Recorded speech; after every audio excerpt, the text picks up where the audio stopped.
Հանրայինի եթերում առաջին լրատվականի հիմնական թողարկումն է, բարի երեկո, առաջարկում եմ նախ մի քանի տողով ծանոթանալ մեր լրատվամիջոցներին։ Քուվեյթը կոժանդակի Հայաստանում ապաստանած սիրիահայերին, արտգործնախարար Նալբանդյանի հանդիպումները Քուվեյթի պետությունում։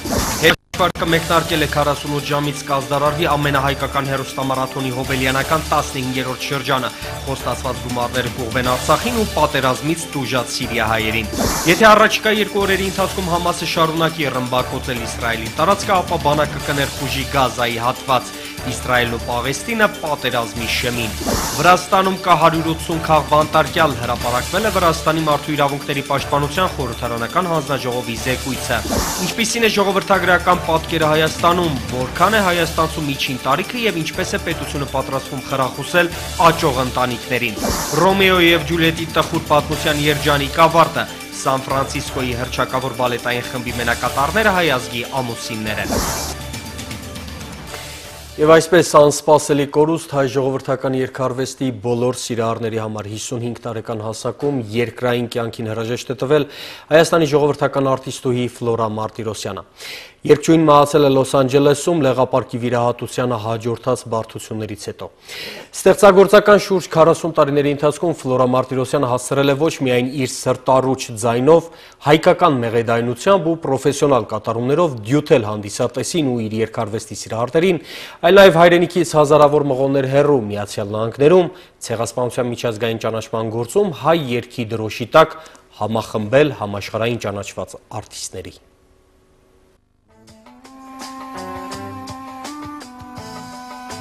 Ֆլորա Մարտիրոսյանի սիրելի երգչուհու կերպարը մեզնում նորովի բացահայտվեց, երբ ամերիկյան կոնգրեսի ստորին պալատում հայերի ցեղասպանությունը ճանաչելու մասին 106-րդ բանաձևի ընդունման գործընթացին ակտիվ կերպով միացան ոչ միայն հոլիվուդյան աստղերն, այլև Միացյալ Նահանգների երաժշտական աշխարհի ամենահզոր ձայները, օրեցօր մեծ հասարակական ընջեղություն հաղորդելով 1915 թվականի ոճերի ճանաչման անհրաժեշտությանը։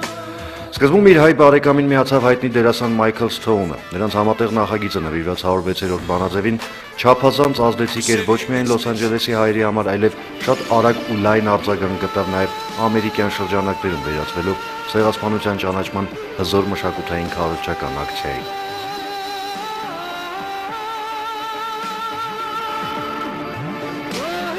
Հենց այս նախաձեռնությունից հետո ավելի ուշ ծնվեց այլևս երբեք նախագիծը, որում իրենց ձայնն ընդդեմ ցեղասպանության միավորեցին ամերիկյան այնպիսի մեգա աստղեր, ինչպիսիք են Սթիվի Վանդերը, Չակա Խանը, Էրիկ Բենեթը, Բոբի Բրաունը, Մալինա Մոյը եւ ուրիշներ։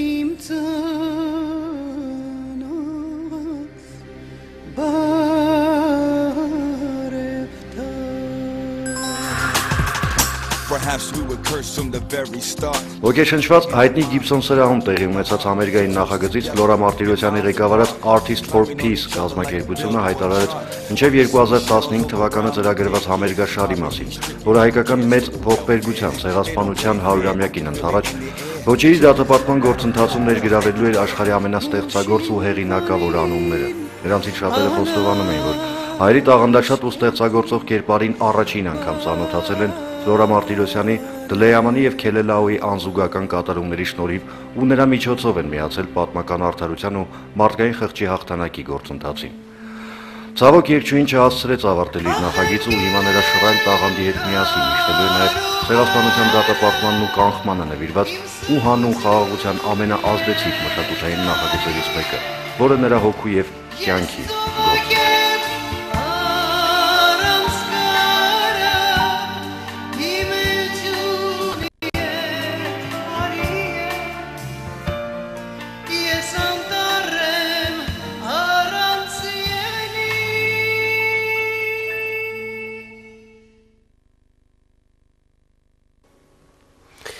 Նախագահ Սերժ Սարգսյանը ցավակցական հեռագիր է հղել Հայաստանի ժողովրդական արտիստ Ֆլորա Մարտիրոսյանի ընտանիքին երգչուհու անժամանակ մահվան կապակցությամբ։ Հեռագրում մասնավորապես ասված է.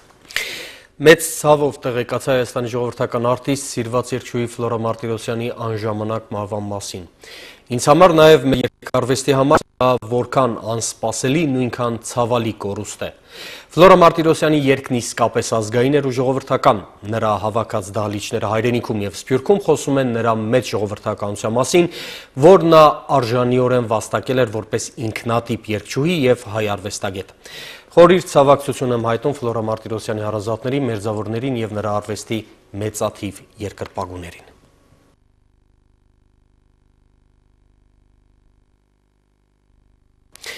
Պաշտոնական այցով Քուվեյթում գտնվող արտգործնախարար Էդվարդ Նալբանդյանին ընդունել է Քուվեյթի էմիր Շեյխ Սուբահ Ալ-Ահմեդ Էլ-Ջաբեր Ալ-Սուբահը։ Էդվարդ Նալբանդյանը երախտագիտություն է հայտնել հայ համայնքի նկատմամբ Քուվեյթի իշխանության դրսևորած ջերմ եւ հոգատար վերաբերմունքի, ինչպես նաեւ Քուվեյթում հայկական եկեղեցու կառուցման հարցում աջակցության համար։ Քուվեյթյան զարգացման հիմնադրամների ծրագրերը Հայաստանում իրականացնելու վերաբերյալ հարցերը նախարար Նալբանդյանը քննարկել է Քուվեյթի ֆինանսների նախարարի հետ։ Հայաստան-Սփյուռք կապերի խորացման անհրաժեշտության մասին էլ խոսվել է Քուվեյթահայ համայնքի հետ հանդիպմանը։ Քուվեյթի վարչապետի հետ արտգործնախարարը քննարկել է երկկողմ առևտրատնտեսական գործակցության խթանման նպատակով ձեռնարկվող քայլերը գործարար համաժողով կազմակերպելու հնարավորությունը։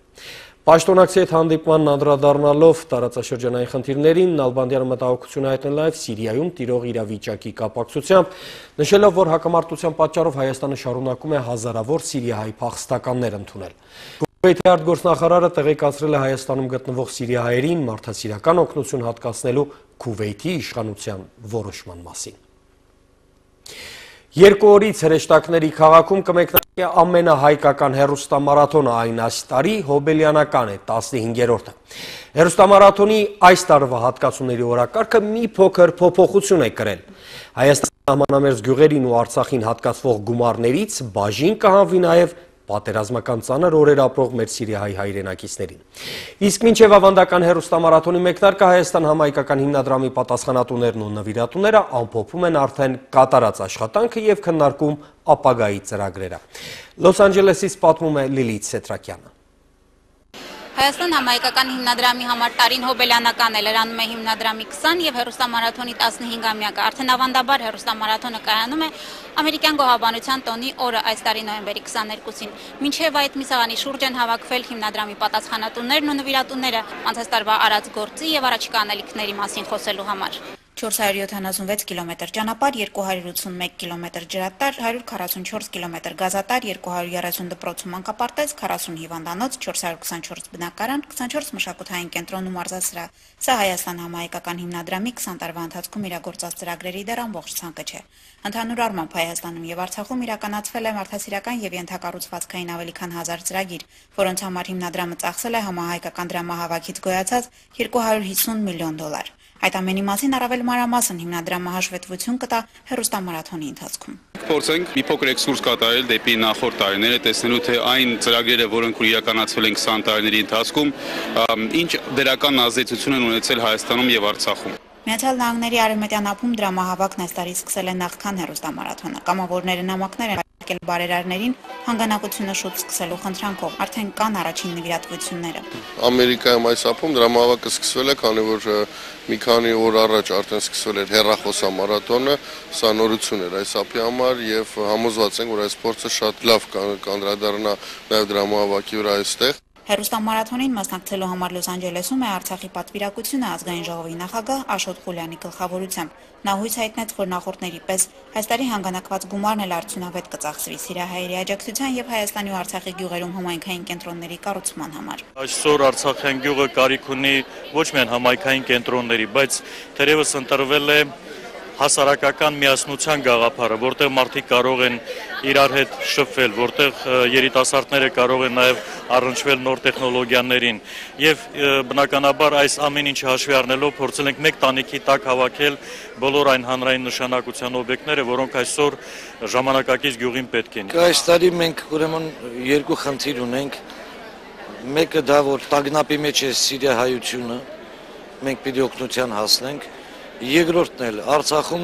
գյուղական համայնքներում մենք պիտի կենտրոններ ստեղծենք, նախ մի տեսակ ասենք ակումբ, համակարգչային կենտրոն, բուժկետ, որպեսզի գյուղացին ինքը իրեն լավ զգա, իր տանը, իր բնորանի մեջ, չկամենա քաղաք տեղափոխվել։ Մենք այդ պայմանները պիտի բերենք գյուղ, եւ դա խիստ կարեւոր է։ Գյուղը փրկելու, ամառացնելու, զորացնելու համար։ Պատերազմական գոտում գտնվող սիրիահայերին օգնելու եւ գյուղերում համայնքային կենտրոններ կառուցելու ծրագիրը բարերարները համարում են ամեն հայի գործը, թեկուզ նվազագույն մասնակցությամբ։ Ոչինչ նույնիսկ $1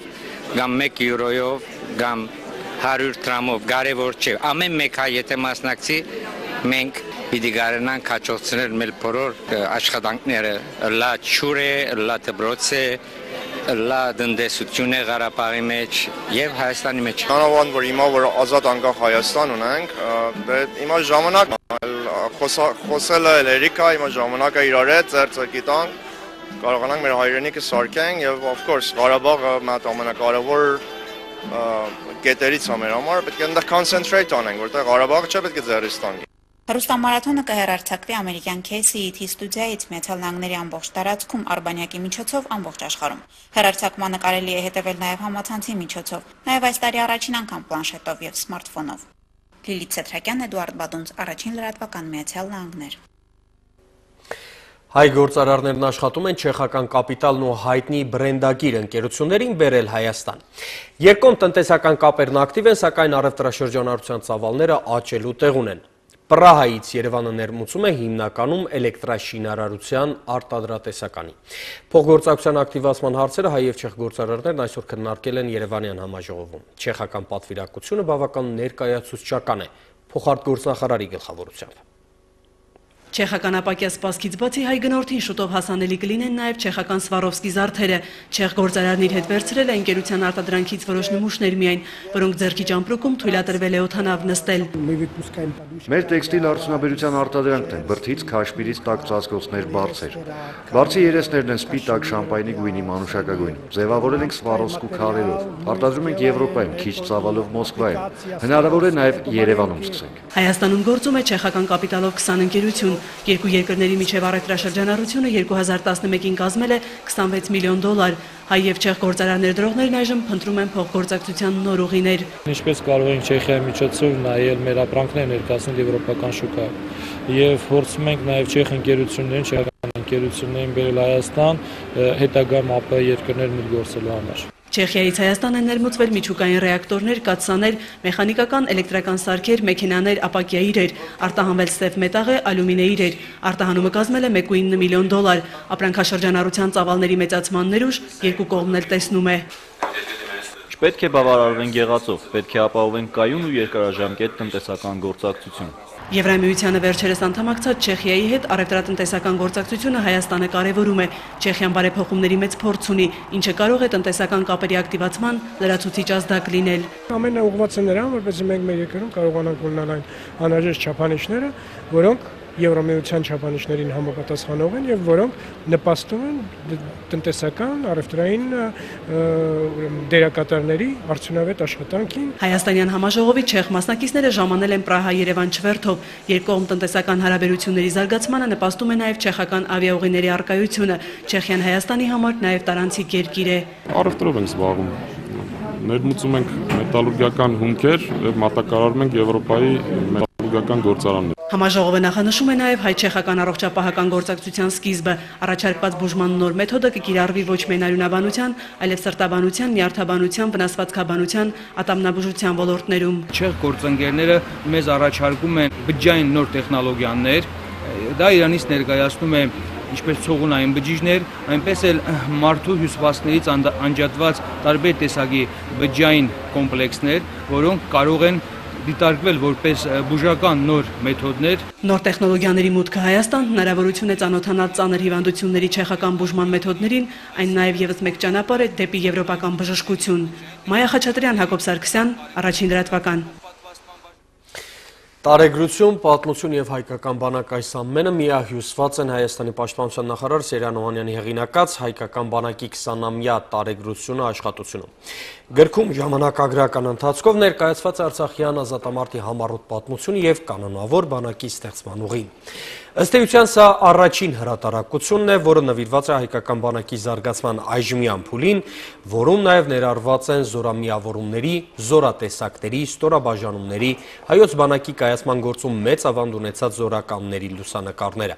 Գրքի մասին խոսելիս շատ պատմաբաններ ցանկով են նշում, որ հայոց պատմության տարբեր հութեր ժամանակին ցավոք գրի չեն առնվելու։ Հիմա բազմաթիվ պատմական իրադարձություններ մինչև օրս սերունդների համար անհայտ են մնացել, կամ լավագույն դեպքում սերունդներին են հասել պատմության պատառիկներ։ Մինչդեռ Սերյան Օհանյանի մարտական զենքերից մեկն էլ եղել է նաև գրիչը։